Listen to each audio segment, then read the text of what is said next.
போகிறோம்னா அங்கே வந்து இந்த மாதிரி பேக்ஸ் வந்து நம்மளுக்கு கொடுப்பாங்க. ஸோ இந்த கிஃப்ட் பேக்காக இருக்கட்டும், ஷாப்பிங் பேக்காக இருக்கட்டும், அந்த பேக்கை நம்ம இதுக்குள்ளே இருக்கக்கூடிய திங்ஸ்லாம் எடுத்துட்டு நம்ம தூக்கி தான் போட்டுருவோம். அப்படி தூக்கி போடாமல் இந்த பேக்கை வந்து சூப்பராக ரீசைக்ளிங் பண்ணிக்கலாங்க. ஃபர்ஸ்ட் நம்ம இந்த பேக்குக்கு மேலே இருக்கக்கூடிய கைப்பிடியெல்லாம் கட் பண்ணி ரிமூவ் பண்ணிடலாங்க. ரிமூவ் பண்ணிட்டு சைடில் வந்து கார்னரில் 4 கார்னர் இருக்குங்களா பேக்குக்கு, அதில் வந்து மேலே இருக்கக்கூடிய பகுதி மட்டும் இந்த மாதிரி கட் பண்ணி விட்டுருங்க. கட் பண்ணி விட்டுட்டு நான் எப்படி மடிச்சு ஸ்டாப்லர் பண்ணணும் அதே மாதிரி நீங்களும் ஸ்டாப்லர் பண்ணி எடுத்துக்கோங்க ஃப்ரெண்ட்ஸ். இப்போ நம்ம சப்ஸ்கிரைபர் எல்லாருக்குமே ஒரு பெரிய ஹாய் சொல்லிக்கலாங்க.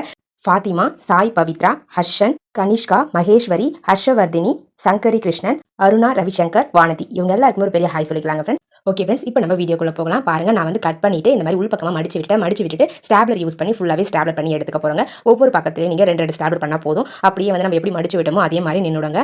இப்போ பாருங்க எவ்வளோ நீட்டாக ஒரு பாக்ஸ் மாதிரி கிடச்சிருக்குன்னு சொல்லிட்டு. இதுக்கு பாட்டமில் வந்து பார்த்தீங்கன்னா ஒரு கார்ட்போர்ட் பாக்ஸ் உடைய அட்டையோ இல்லை இந்த மாதிரி நோட் புக் உடைய அட்டையோ வந்து பார்த்தீங்கன்னா கரெக்டாக தேவையான அளவுக்கு கட் பண்ணி உள்ளே வச்சு விட்டுருங்க ஃப்ரெண்ட்ஸ். இந்த மாதிரி நம்ம வச்சு விட்டுறோம் அப்படின்னா பாட்டமில் வந்து கரெக்டாக ஃபிக்ஸ் ஆகிடும். ஸோ உங்களுக்கு ஆடாமல் அப்படியே வந்து ஃபிக்ஸாக நம்மளுக்கு எப்படி வைக்கிறோமோ அதே மாதிரி இருக்குங்க. இதுக்குள்ளே நீங்கள் உங்களுக்கு தேவையான பாட்டில்ஸோ இல்லை உங்களுக்கு தேவையான திங்ஸோ நீங்கள் வச்சு யூஸ் பண்ணிக்கலாம். நான் வந்து இந்த மாதிரி ஹெல்த் ட்ரிங்க்ஸ்லாம் நம்ம மிக்ஸ் பண்ணுவோம் இல்லைங்களா, அந்த பாட்டில்ஸ் எல்லாத்தையுமே வச்சிருக்கேன். ஸோ இந்த மாதிரி நம்ம வீட்டுக்கு தேவையான பொருட்களை கிச்சன் ஐட்டமாக இருந்தாலும் சரி, மேக்கப் ஐட்டமாக இருந்தாலும் சரி, உங்களுக்கு எது தேவைப்படுதோ அந்த பொருட்களை இதில் வச்சு நீங்கள் யூஸ் பண்ணிக்க முடியும். பார்க்கவே நீட்டாக அழகாக இருக்குங்க. உங்களுக்கு பிடிச்சிருந்தா இந்த வீடியோக்கு லைக் தட்டி விட்டு